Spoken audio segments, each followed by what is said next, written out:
So hello po sa inyong lahat dyan mga kababayan. So pagkita ko po pala sa inyo yung alaga ni Papa. Nanganak pala yung alaga niyang baboy, tapos ang dami yung anak mga kababayan. 20 pieces, pero yung nabuhay talaga 13, pero unti-unti silang namamatay mga kababayan. Tingnan nyo yun, ang payat. Tapos siguro dahil sa lamig, kasi laging umulan, tapos wala kaming ilaw na yung pampainit sa kanila mga kababayan ba. Yun, nagtimpla sila ng gatas mga kababayan para sa kanya. Kasi yun dahil siguro sa ginaw, parang napaka niya, hina. Kailangan niya ng init, kaya nilagay namin dito sa tabi ng apoy. Yan, pinainom ng gatas, baka po makarecover siya. Medyo okay na yung pakiramdam niya mga kababayan, kasi makikita namin na gumagalaw-galaw na siya at lumakas na yung niya, hinga. Kawawa kasi.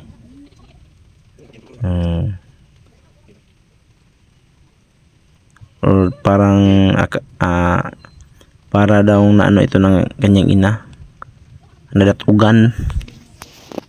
Tingnan niyo mga kababayan, napakahina talaga niya. Buti na lang may nagsaing. So medyo uminit na yung katawan niya. Ayan, at saka gumagalaw na siya. Ang laking tulong talaga mga kababayan ang init ng apoy. So, mabuti talaga sana kung meron lang kaming ilaw na yung warm light yata yun, para po ilagay sa kanilang lagayan nila, ilagay sa karton, tapos lagyan ng ilaw para po magpainit sa kanilang katawan. Kaya nakikita namin ngayon na medyo okay na yung paghinga niya. Parang nakatulog na talaga siya ng may, tapos medyo umiinit na yung kanyang katawan at parang namumula na yung katawan niya. Iwan ko ba kung namumula na siya dahil malapit na siyang maluto. Pero medyo okay na mga kababayan, kasi nabubuka na niya yung kanyang mga mata. Tapos parang nakarelax na siya. Yun. Yan yung gatas niya mga kababayan. Yan yung kanyang maintenance. Medyo lumakas na yung paghinga niya.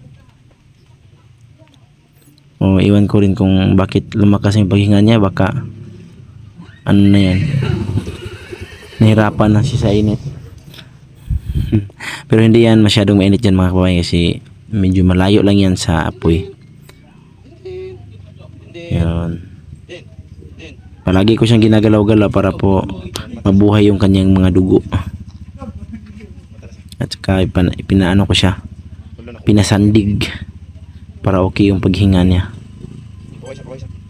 Yun, parang pagod na pagod talaga siya. Ang tamlay niya, ang hina ng katawan niya. Talagang sa lamig ito. Yan, sarap na kanyang tulog bago siya nakadidi.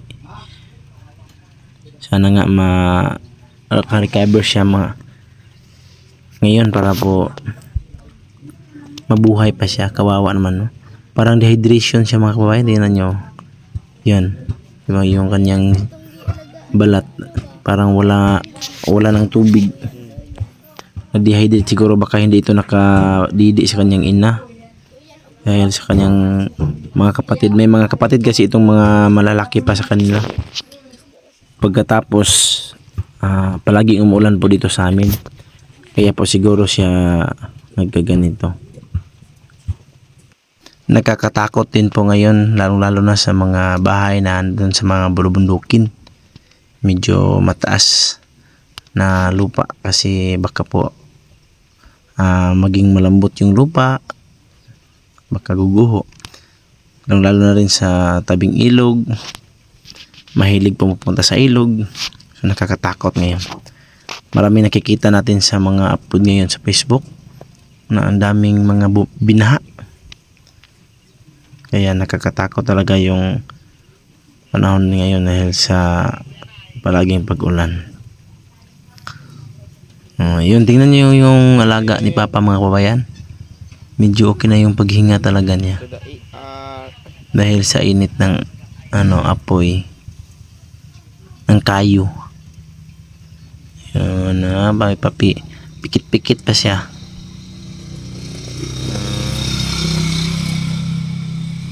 Hinihimas-himas ko siya para po makadalo yung kanyang mga dugo. Para po mag-rotation yung mga dugo niya. Tingnan nyo ako, ayan, medyo pumula na siya. Parang sarap na sa kanyang pakiramdam ngayon dahil nainita na siya.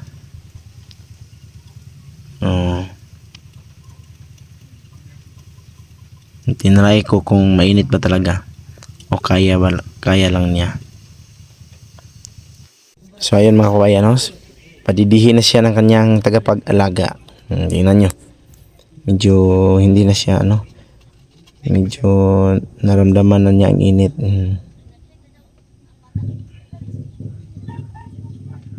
Parang na siya, gumagalaw-galaw na siya.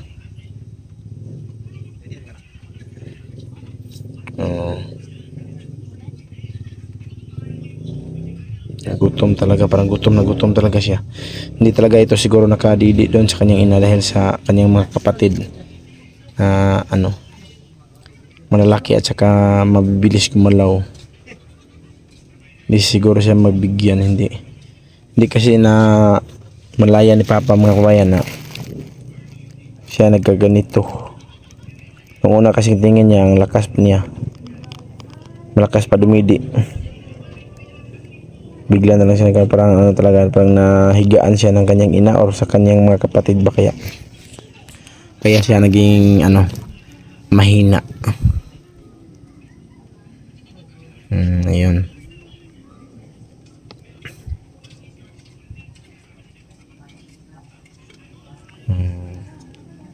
Medyo okay na yung niya, kaya na niyang maganyan. Tapos makita natin yan, gumagalaw na siya. Nakatulong talaga yung init ng apoy mga kababayan sa kanyang katawan.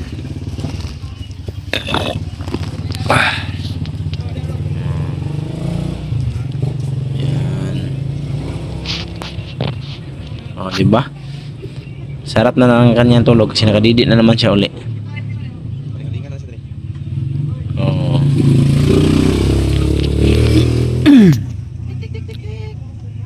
Sarap na kanyang tulog. Gumagalaw na yung kanyang mga paa.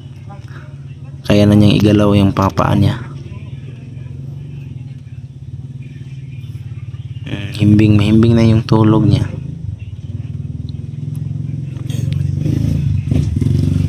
Yun.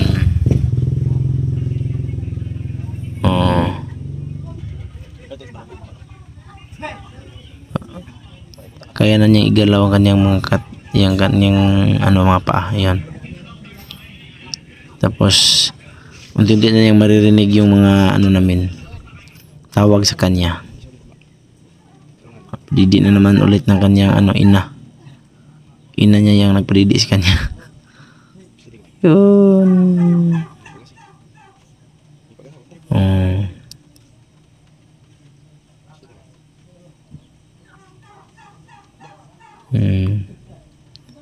Yan. Kawawa talaga si Badindin. Medyo may na siya. May lakas na siya. Kaya na niyang kanyang ulo galawin o igalaw. So, di ba? Yun, medyo maramdaman mo na ayaw na niya kasi matingnan mo. Ayaw na niya kasi hindi na siya inom pa pala. Kala ko ayaw na. Yun. Para po kailangan talaga siyang painumin para po manumbalik yung kanyang lakas ng kanyang katawan. Yun. Di ba?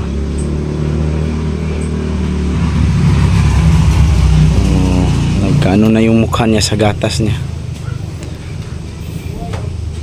Yan, pahinga na muna siya. Yan, tingnan nyo yung mata niya mga kabayan, no? Bumubok ka na. Yun. Gumagalaw na siya. Tingnan nyo yung mga tenga niya. Gumagalaw na rin. May mga kasi may mga hulmigas. Medyo okay na siya. Kanina kasi hindi talaga yan gumagalaw at hindi yan binubuka ang kanyang mga mata. Pero ngayon kaya na niyang ibuka, kaya na rin niyang ipikit. Dahil tapos na siyang nakainom ng gatas mga kababayan, so kailangan natin siyang lagyan ng kumot. Yun. At dito lang talaga siya lagay sa may apoy. At hanggang dito lang muna, no. Maraming salamat.